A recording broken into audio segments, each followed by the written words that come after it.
All right, so welcome to another deep dive. Today, we're going to be taking a closer look at something pretty fascinating, Islamic society. Okay. And we've got these Islamic empires notes that are going to help us break down kind of Yeah. like the structure, how things worked. Right.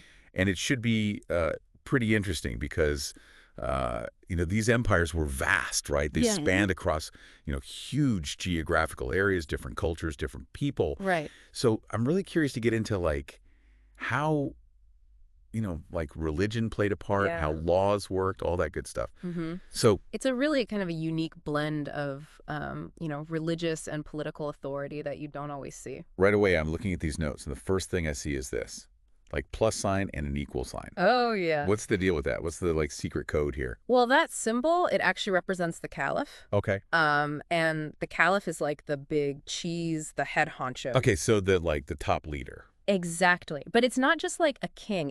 It's more than that.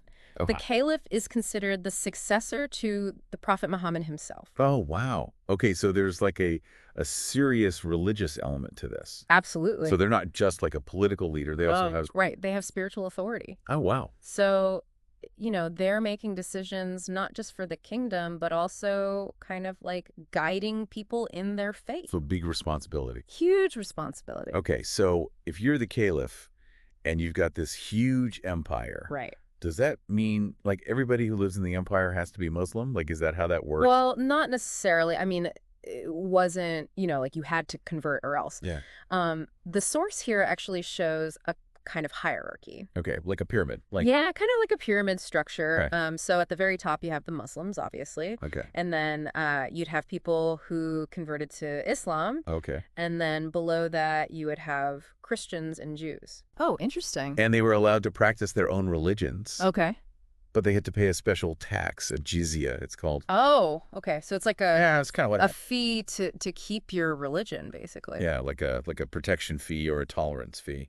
Interesting. Okay, so there was some tolerance there. Right. It wasn't a complete, like everybody has to be the same religion type of situation. Gotcha. But like, what about everybody else? What about people of other faiths or people who were enslaved? Right. Where do they fall in that hierarchy? Well, sadly, they were at the bottom. Okay. It's important to remember that these societies, while advanced for their time, Yeah. weren't perfect. Sure. Of course. Yeah, that makes sense. So, not a utopia. Right. Okay. Not a utopia.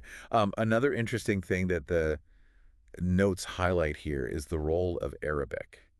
Yeah, I saw that. So, was that like everybody had to start speaking Arabic? Like what was the deal with that? Not quite. Think of it more like a common thread connecting everyone. Okay. So, Arabic was like the language of trade, scholarship, the courts, law, all that. Ah, okay. So like if you wanted to like do business, Yeah, you got it's to just know. Arabic. You got to. If you wanted to be a scholar or Okay. study the law, you needed to know Arabic. Okay, so it's like a unifying language in a way, even though people, The linguistic glue. yeah, linguistic glue. I like that. Holding everything together. Yeah. Yeah. Okay, cool. All right, now let's get into, I think this is like the big one here, Sharia law. Yeah, That's something that, you hear about a lot today. absolutely.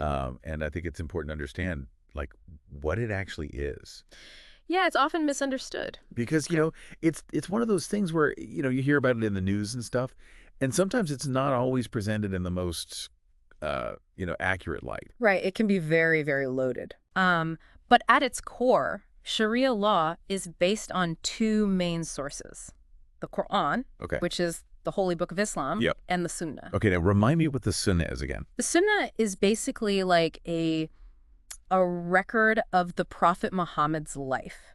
Okay. So how he lived, his actions, his teachings, all of that. Okay, so it's like the biography that then becomes kind of like incorporated into. Right, exactly. right. So it's not just about the rules written in the Quran, it's also about Okay. how to live a good life according to, the example set by the Prophet. So that's really interesting. So like imagine like, the law is also like a Right. kind of like a moral guideline. Exactly. It's Yeah. it's kind of intertwined. Wow. Now the notes I'm also seeing here that like they used his sayings like quotes from him in shaping the law. Absolutely, yeah. Those sayings are called hadith, Hadith. Okay. and they're super important. Right. They show just how influential the Prophet's words were. So they were taking his actual words Uh-huh. and like putting them into the. Absolutely. Oh wow, that's a pretty big deal. Right. Okay, so I mean that's really interesting. But how was Sharia law like implemented? Like was it the same everywhere? Well, that's a great question. And that's where things can get a bit tricky. Okay. Because you see, Sharia, it covers like a huge amount of stuff, legal stuff, ethical stuff, all sorts of guidelines. Okay. And its application, how it was actually put into practice, it varied Okay. from place to place from time to time. So there wasn't like a book that said, okay, Sharia law is this, and Nah. this, and everybody follows it the same way. Exactly. There wasn't like a Sharia law handbook that everyone had to follow to the letter. Okay. It was more of a framework Okay. open to interpretation. Okay. And local customs, the opinions of different scholars, they all played a role.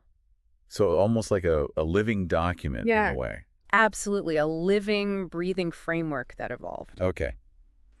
Wow. Man, we're just scratching the surface here, Right. but it's already so interesting. It's It's fascinating. amazing to think about like all the different aspects of Islamic society and how they, all work together. Yeah, and it really makes you think, how did this social hierarchy that we talked about Right. really affect people in their daily lives? Were there tensions between this idea of a united society Oh yeah. and the reality of all these diverse groups living together? Right. That's a really good question. And how did Islamic scholars, deal with all the challenges that came up over time? Right. As societies change, new things come up, new problems. Exactly. Yeah. It's a lot to ponder, that's for sure. A lot to ponder. So, out there, if you're listening, I mean, Yeah. this is just like the tip of the iceberg. We just gave you a little taste. Yeah, a foundation A little taste. to build on. Yeah, to get you started. So go out there, do some more digging, Keep learning. keep learning, Yeah. and we'll catch you next time. Yeah, see you on the next deep dive. All right, take care. Bye.